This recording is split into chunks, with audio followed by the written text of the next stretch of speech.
Hello students.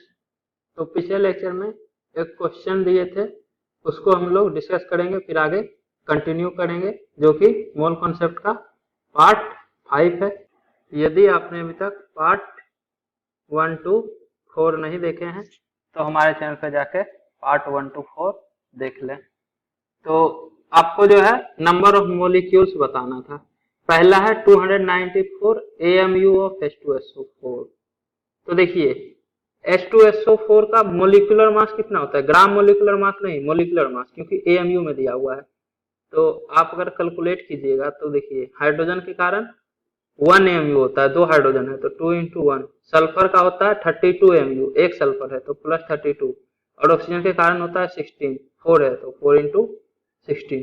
तो ये होगा 64 प्लस 32, 96 प्लस 2, 98 AMU। ये मोलिकुलर मास होगा और ग्राम मोलिकुलर मास हो जाएगा 98 ग्राम।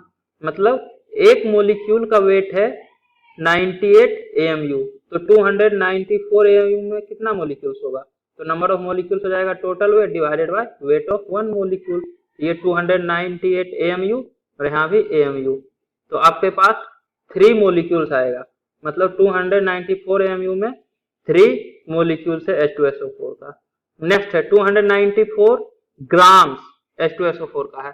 तो इस केस में देखिए इतना ग्राम है और एक मोल H2SO4 का वेट होता है 98 ग्राम, यही तो ग्राम मोलिकुलर मास होता है। तो आपके पास टोटल कितना मोल है, इस केस में 294 डिवाइडेड बाय 98, इतना मोल हो जाएगा। तो आपके पास 3 मोल्स है। ये वाला स्टेप गलत है, नंबर ऑफ मोल्स नहीं पूछ रहा था, नंबर ऑफ मोलिक्यूल से पूछ रहा था, तो ये करने का जरूरत नहीं, यहीं पे आ गया 3 मोलिक्यूल्स फर्स्ट केस में। सेकंड में नंबर ऑफ मोल्स आ गया 294 ग्राम डिवाइडेड बाय 98 ग्राम, तो 3 मोल आपके पास है H2SO4 का। और पता है एक मोल में Na मोलिक्यूल्स होता है या फिर 6.022 into 10⁻23, यही तो Na है, एवोगैड्रो नंबर। तो इतना मोलिक्यूल्स होता है एक मोल में, तो 3 मोल में 3 into Na मोलिक्यूल्स, तो 294 ग्राम ऑफ H2SO4 में 3 Na मोलिक्यूल्स H2SO4 का प्रेजेंट है। ध्यान रखिए मोलिक्यूल्स एटम्स में इसका एटोमिसिटी से मल्टीप्लाई करना पड़ेगा, जिस तरह से पिछले लेक्चर में किए थे CO2 के लिए। नेक्स्ट 294 ग्राम मोलिक्यूल, तो ये तो मोल ही दिया हुआ है, ग्राम मोलिक्यूल मतलब मोल। तो आपके पास 294 मोल है H2SO4 का।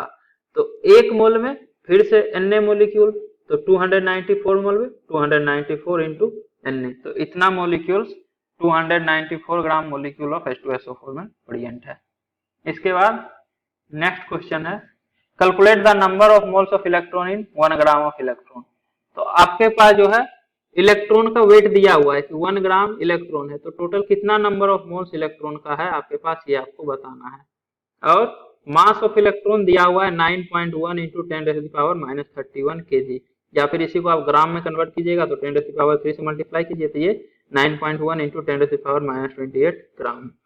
तो ये जो है मास ऑफ इलेक्ट्रॉन दिया हुआ है, ये आपको याद होना चाहिए इसे कि मास ऑफ इलेक्ट्रॉन इतना होता है 9.1 इंटू 10⁻31 kg, या फिर इतना ग्राम होता है। कोई एक याद कर लीजिएगा तो दूसरा में तो आप कन्वर्ट कर ही सकते हैं ग्राम से केजी में या केजी से ग्राम में। तो 1 ग्राम इलेक्ट्रॉन का है तो इसमें कितना नंबर ऑफ मोल्स है ये बताना है। तो देखिए एक इलेक्ट्रॉन का वेट इतना है, टोटल वेट दिया हुआ है, तो टोटल नंबर ऑफ इलेक्ट्रॉन आप निकाल सकते हैं। नंबर ऑफ इलेक्ट्रॉन होगा total weight divided by weight of 1 electron, इसी तरह से तो निकालेंगे। तो टोटल वेट आपको दिया हुआ है 1 ग्राम और एक इलेक्ट्रॉन का वेट होगा 9.1 इंटू 10⁻28 ग्राम। तो ग्राम अगर आप टोटल वेट ग्राम में लीजिएगा तो ग्राम वाले से डिवाइड कीजिएगा, अगर केजी में लीजिएगा तो इसको भी आपको 10⁻³ kg लिखना पड़ेगा। मतलब आपके पास 10⁻³ kg ऑफ इलेक्ट्रॉन है। तो इस तरह से नंबर ऑफ पार्टिकल्स आ जाएगा। Let number of electron in 1 gram of electron be x। तो मान लीजिए कि 1 ग्राम इलेक्ट्रॉन में x पार्टिकल है, तो वेट कितना हो जाएगा, x पार्टिकल अगर इलेक्ट्रॉन का है तो एक पार्टिकल का वेट इतना, तो x पार्टिकल का weight x into this, x into 9.1 into 10⁻28 gram. और ये दिया हुआ है कि x पार्टिकल का वेट 1 ग्राम हम लोग माने ही थे कि 1 ग्राम में जो है मान लेते हैं x पार्टिकल है इलेक्ट्रॉन का, ये 1 ग्राम के इक्वल होगा। तो यहाँ से x equal to 1 divided by 9.1 into 10⁻28, वही तो हम बोले weight of sorry total weight divided by weight of 1 electron. Total weight 1 gram था और 1 इलेक्ट्रॉन का वेट इतना ग्राम है। इस तरह से नंबर ऑफ इलेक्ट्रॉन आ गया। तो ये 10⁻28 डिवाइडेड बाय 9.1, तो इतना पार्टिकल आपके पास है इलेक्ट्रॉन का, तो ये कितना मोल होगा? तो नंबर ऑफ मोल्स होता है total number of particle divided by Na। तो टोटल इलेक्ट्रॉन पता है कि आपके पास 1 ग्राम में इतना इलेक्ट्रॉन है, 10⁻28 डिवाइडेड बाय 9.1। इसको अगर आप Na से डिवाइड कर दीजिए, Na मतलब एवोगैड्रो नंबर 6.022 इंटू 10⁻23, तो ये आपका वैल्यू जो भी आएगा कैलकुलेट करके इतना मोल इलेक्ट्रॉन का परिमाण है।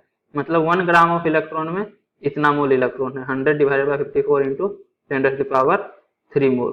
तो इस तरह से आप 1 ग्राम ऑफ इलेक्ट्रॉन या किसी भी सब्सटेंस का वेट अगर दिया हुआ है तो उसका कितना मोल प्रेजेंट है फाइंड आउट कर सकते हैं।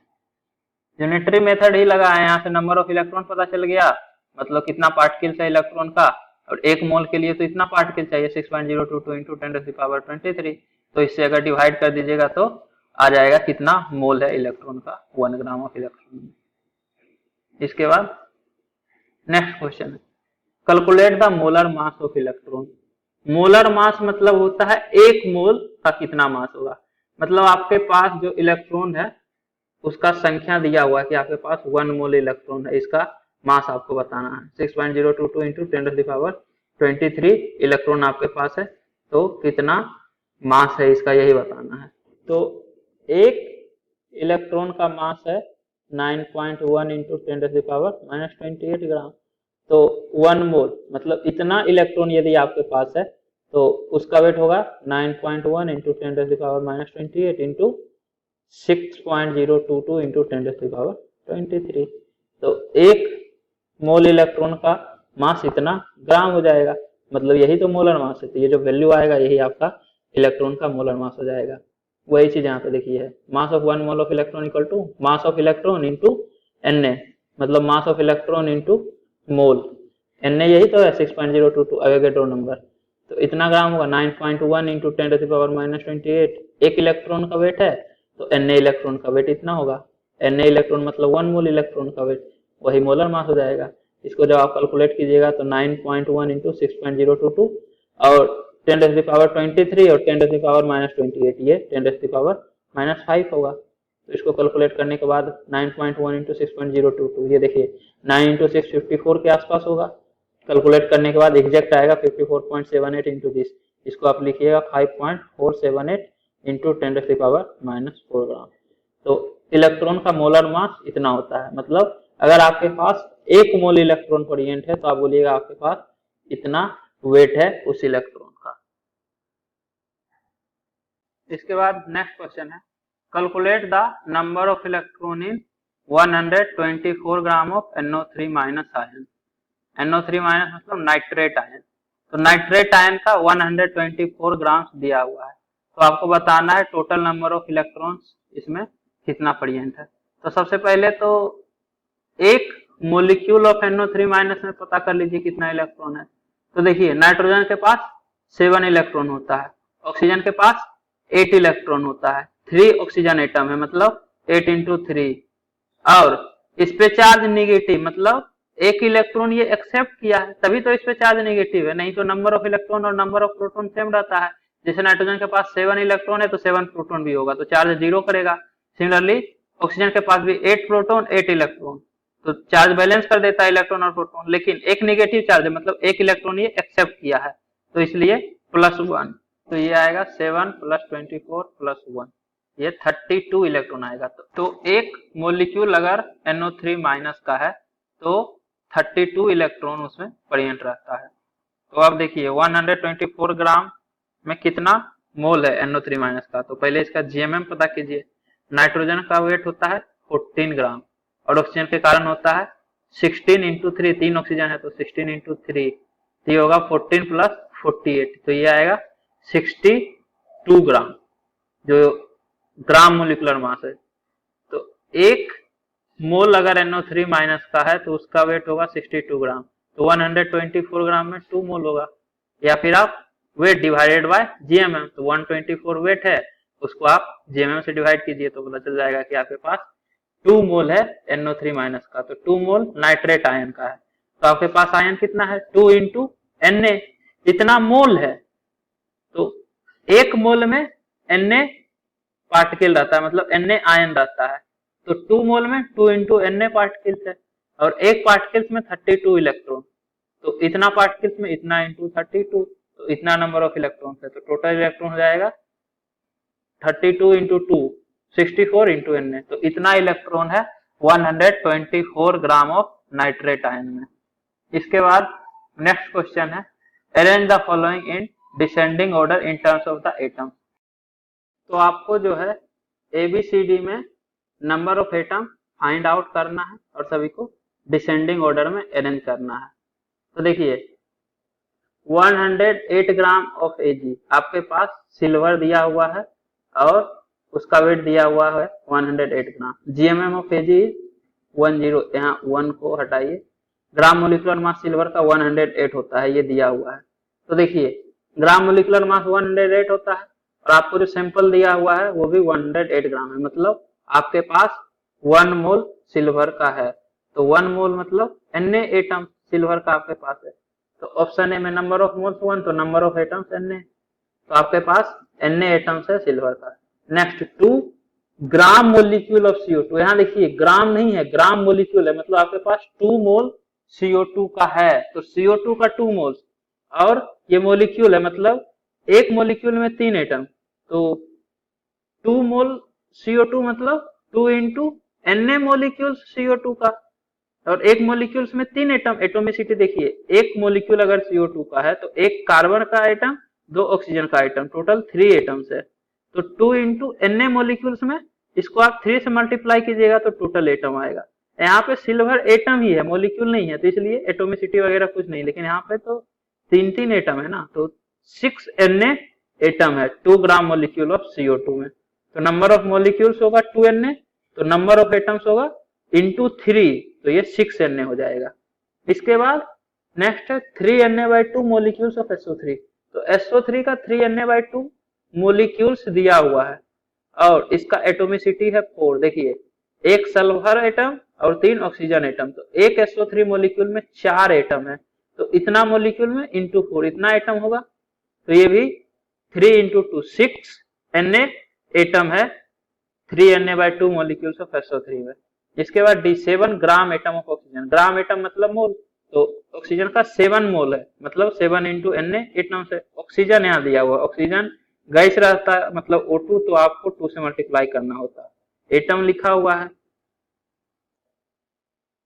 मतलब ये ऑक्सीजन एटम है, ऑक्सीजन गैस नहीं है, तो इसलिए सिर्फ 7 Na होगा। तो आपके पास देख लीजिए Na 6 Na 6 Na 7 Na, तो सबसे ज्यादा एटम D में है, तो D सबसे पहले, उसके बाद B और C में सेम है, तो B इक्वल टू C, और सबसे कम A। तो ये जो है डिसेंडिंग ऑर्डर में एटम्स के टर्म में आप इस तरह से अरेंज कर दिए, तो ये आपका डिसेंडिंग ऑर्डर में अरेंजमेंट हो गया। इसके बाद नेक्स्ट क्वेश्चन है arrange in descending order in terms of weight. तो वेट के टर्म में आपको अरेंज करना है डिसेंडिंग ऑर्डर में। पहला है Na/2 molecules of SO2 gas, दूसरा है 3 gram molecules of CO2 gas, 240 Na/AMU of magnesium atom, उसके बाद 200 ग्राम ऑफ कैल्शियम कार्बोनेट। यहाँ मैग्नीशियम का मोलिकुलर मास एटॉमिक मास दिया हुआ है 24 AMU है। तो अब आपको अरेंज करना है। तो सबसे पहले देखिए SO2 का Na/2 मोलिक्यूल्स मतलब हाफ मोल है, नंबर ऑफ मोल्स कितना होगा total number of particles divided by Na, तो आपके पास हाफ मोल्स है SO2 का, तो वेट कितना हो जाएगा number of moles into weight of 1 मोल। तो 1 मोल का वेट कितना होगा, सल्फर के कारण 32 और ऑक्सीजन के कारण 2 इंटू 16, मतलब 32 प्लस 32, तो 1 मोल SO2 का वेट होगा 32 प्लस 32 64 ग्राम। तो 1 मोल का वेट है 64 ग्राम, तो हाफ मोल का वेट होगा 32 gram. Number of moles into gram molecular mass मतलब वेट ऑफ 1 मोल, तो ये होगा 32 ग्राम। तो आपके पास 32 ग्राम है SO2 का, 3 gram molecule of CO2, gram molecule मतलब 3 मोल, तो आपके पास CO2 का 3 मोल है और 1 मोल का वेट होगा 44, 12 कार्बन के कारण और 2 इंटू 16, तो 32 प्लस 12, तो 44 ग्राम 1 मोल का वेट है, तो 3 मोल का वेट होगा 3 इंटू 44 132 ग्राम। इसके बाद सी 200 into Na AMU of magnesium atom, तो इतना AMU है, इसको भी ग्राम में कन्वर्ट करना पड़ेगा तब ना पता चलेगा कि कौन ज्यादा कौन कम है। तो देखिए 240 Na, अब AMU को ग्राम में कन्वर्ट करने के लिए क्या करना होता है 1 बाय Na इंटू ग्राम, क्योंकि 1 AMU equal to 1 by Na gram होता है, ये हम बताए हैं। तो AMU से ग्राम में कन्वर्ट करने के लिए इस तरह से, तो Na से Na कैंसिल आउट, तो 240 ग्राम, तो इतना AMU ऑफ मैग्नीशियम एटम का मतलब है आपके पास 240 ग्राम है मैग्नीशियम एटम का, और 200 ग्राम ऑफ कैल्शियम कार्बोनेट, तो इसका तो वेट दिया हुआ ही है कि 200 ग्राम है। अब आपको डिसेंडिंग ऑर्डर में अरेंज करना है, तो देखिए 132 ग्राम 32 ग्राम 240 200, तो सबसे ज्यादा सी सबसे ज्यादा, उसके बाद डी, उसके बाद बी, उसके बाद ए, तो आपका ये ऑर्डर होगा सी डी बी और ए। इसके बाद फिर नेक्स्ट क्वेश्चन है, if Na by 4 molecules of a substance weighs 4 gram, calculate the GMM of a substance. तो देखिए Na by 4 मोलिक्यूल का वेट है 4 ग्राम, तो Na मोलिक्यूल्स का वेट कितना होगा 4 इंटू 4 16 ग्राम। तो ग्राम मोलिकुलर मास क्या होता है, ग्राम मोलिकुलर मास होता है 1 मोल, किसी भी सब्सटेंस का 1 मोल का वेट कितना होगा ग्राम में, 1 मोल मतलब Na पार्टिकल्स, Na पार्टिकल्स का वेट कितना होगा वही तो ग्राम मोलिकुलर मास होता है। तो Na पार्टिकल्स का वेट अभी हम देखें कि 16 ग्राम है, Na by 4 का 4 तो Na का 16 ग्राम, यही आपका ग्राम मोलिकुलर मास हो जाएगा। तो उस सब्सटेंस का ग्राम मोलिकुलर मास है 16, मतलब ये ऑक्सीजन एटम का Na by 4 मोलिक्यूल्स है, इसीलिए इसका ग्राम मोलिकुलर मास आ रहा है 16 ग्राम, क्योंकि ऑक्सीजन का GMM होता है 16 ग्राम। तो इसका जब Na by 4 पार्टिकल्स रहेगा तो इसका वेट हो जाएगा 16 by 4, तो ये होगा 4 ग्राम। नेक्स्ट, तो इसमें क्या है कि A एंड B ये दो कंपाउंड फॉर्म करता है, पहला मॉलिक्यूल जो है AB2 है और दूसरा है A2B3। अब AB2 का 0.2 मोल का वेट होता है 8 ग्राम और A2B3 का 0.1 मोल का वेट है 7 ग्राम। तो आपको A और B का एटॉमिक वेट बताना है। तो सबसे पहले तो देखिए AB2, तो मान लीजिए कि A का जो एटॉमिक वेट है A और B का एटॉमिक वेट है B, small a and small b, तो AB2 का एटॉमिक वेट कितना होगा मतलब ग्राम मोलिकुलर मास, तो ये होगा A के कारण A और 2B है तो 2B के कारण 2 इंटू B, तो A प्लस 2B, ये जो है GMM होगा A का। तो 0.2 मोल का वेट कितना होगा, तो 1 मोल का वेट इतना है तो 0.2 मोल का वेट होगा इंटू 0.2, तो 0.2 मोल का वेट दिया हुआ है 8 ग्राम और हम लोग इस तरह से निकाल ले A और B मान के, तो ये आया इतना, तो ये 8 के इक्वल होगा, A plus 2B into 0.2 equal to 8, तो ये 5 इधर जाएगा तो A plus 2B equal to 40। अब नेक्स्ट इसमें देखिए अगर एटॉमिक वेट A का A है B का B है तो A2B3 का GMM कितना होगा, तो 2A प्लस 3B, क्योंकि A2B3 में 2 A का आइटम है और 3 B का आइटम है, तो 2A प्लस 3B, ये होगा ग्राम मोलिकुलर मास।